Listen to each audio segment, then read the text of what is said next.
Então, tava vendo um novo anime aí, novo entre aspas, né? O anime de 2012 pra 2013, Shinsekai Yori. Cara, eu vou te dizer que é um anime muito interessante, porque até o episódio mais ou menos vai 12, você não sabe do que se trata o anime. Você fica meio, tá aí, acontece várias coisas e sem um propósito, mais ou menos assim o anime. Começa numa academia, como se fosse numa escola, onde os alunos aprendem muito sobre o budismo, digamos, porque eles têm, as pessoas nascem com os poderes dentro delas. Os poderes, assim, a pessoa pode flutuar, dependendo de alguns casos, soltar fogo só com o poder da mente, os mais variados tipos. Só que, então, nesse budismo as pessoas aprendem a controlar os seus poderes, assim, não usar em outras pessoas, tudo mais, etc. E o foco são esses cinco alunos, que é, lógico, o protagonista é uma menina, ela tem os três amigos e a outra amiga. Aí, ela fala, tudo bem, tem então, qual que é o propósito do anime? Sei lá. Só que aí, eles vão numa jornada procurar um certo monstro, entre aspas, lendário, e eles acabam encontrando um monstro que serve como se fosse uma biblioteca. Tipo, ele guarda informações dos acontecimentos do mundo. E ele começa a explicar para as crianças a história do mundo. Porque, tipo, até então, as pessoas vivem nessa como se fosse uma aldeia, digamos assim. Um pouco melhor que uma aldeia, mas, tipo, uma aldeia com várias florestas do lado tudo mais, não tem conhecimento sobre o mundo. Mas, aí você pensa, deve ser um anime por volta de 1500, né, tal, só que as pessoas têm poderes. Não, na verdade, quando esse bicho começa a explicar para as crianças, eles nasceram, digamos, numa era pós-apocalíptica. O mundo passou por toda essa era que a gente tá hoje em dia, só que aí uma das pessoas começou a desenvolver esse poder dentro delas, que ele chamou de Cantos. E como ele não conseguia controlar, ele começou a matar outras pessoas, várias, e outras pessoas começaram a nascer com esse poder, e as pessoas, o mundo não sabia como controlar com isso, e acabou entrando uma guerra assim, e aí soltaram armas nucleares, assim, enfim, o mundo acabou. E vamos dizer que, tipo assim, voltou do zero, só que com essas pessoas usando o budismo para controlar os poderes das pessoas e querendo evitar, os mais velhos, né, que as pessoas conheçam a história do mundo. Essas crianças, por acaso, acabam descobrindo. Aí você fala, tá começando a ter camadas, né, o anime e tudo mais. Aí de repente você fala, tô querendo ficar meio aberto sobre o que que é o anime, você fica meio, não sei. Aí, de repente, pô, tem relações Yuri e Yaoi, do nada, assim, você nem espera, porque tipo, são cinco protagonistas, são cinco personagens, né? É, a mina protagonista era apaixonada por um tal de Shun, que, olha o nome, você já dá pra entender pra que time que ele joga, né?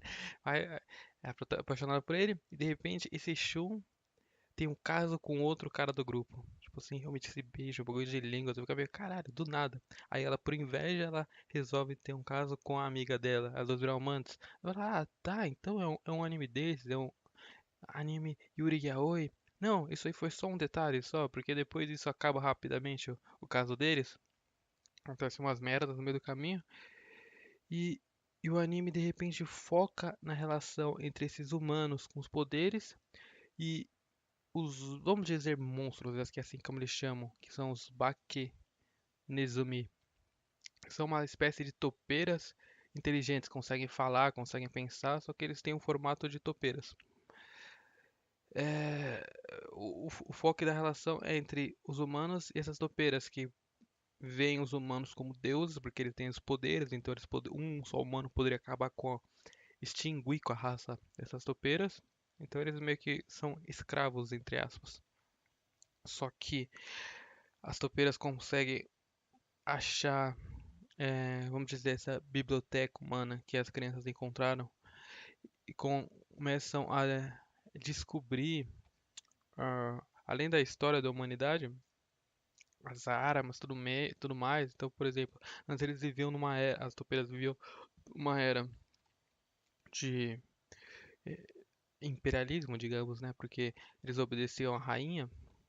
Aí eles começam a evoluir para um sistema democrático e tudo mais. A rainha fica só a função de gerar os filhos, mas quem decide o poder do povo são, tipo, os assemblantes lá, sei lá, assembleia, como se fosse os 30 caras mais inteligentes. Foda-se, não vem ao caso. Mas eles começam a evoluir, eles começam a criar armas ao ponto de querer acabar com os humanos, com esses supostos deuses, né? E, e o anime acaba virando essa guerra, que tipo, só acontece lá pelo episódio 10, 11, 12, porque até então o anime era uma coisa meio abstrata, não sabia pra onde ia. Aí acontece essa guerra, assim, várias. hum, Esses monstros, digamos, plantando várias armadilhas, né, pra conseguir lutar contra os humanos, acontecem várias mortes, não sei o que. Enfim, o anime, digamos que, é, além de ele ser muito bem feito, ele é um anime que, tipo, no começo ele não tem muita direção. Você, sabe, é o tipo de anime que você fala, ah, eu sei pra onde vai. Eu sei do que o anime se trata. Não, ele é citado como sci-fi. Embora não tenha muito sci-fi, só que ele, até então, ele é um anime meio, digamos, sem direção. Você não sabe qual, pra onde ele vai. Até ele tomar um foco que é o que vai se construindo com o passar dos episódios. Lá pelo episódio 12, de repente acontece, tipo assim, a catástrofe, é guerra, mortes, mortes e a história vai se desenvolvendo cada vez mais, porque os personagens principais, eles começam com 12 anos, só que depois mostrou a fase deles com 15, e a partir do momento que tem a guerra contra os monstros, eles já estão com 26, 27. Então, é um anime que só tem 25 episódios, mas, cara, realmente é um anime que, olha, me impressionou. Se eu fosse dar uma nota pra ele, eu daria, vai,